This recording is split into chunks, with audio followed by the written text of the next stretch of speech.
Аз съм също човек с много широки вкусове. Започнала съм с класическа музика, като малка. Бях на 5, когато започнах да свиря на цигулка. След това вече хванах китарата в тинейджърските години, защото то няма как. Нали, бири, китари, то е ясно. И оттам вече започнах с рока. Аз също имах дълъг период, в който слушах поп, джаз. Продължавам да слушам поп и джаз и R&B и много други стилове, които са наистина...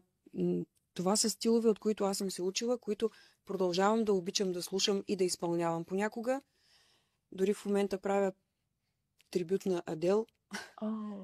И да... Кога ще го видим? Нямам представа дали ще го видите скоро. Да.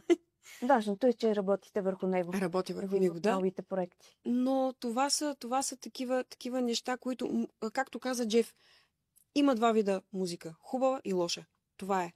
Оттам нататък какъв е стила, няма особено значение за човек, който наистина разбира музиката и я усеща.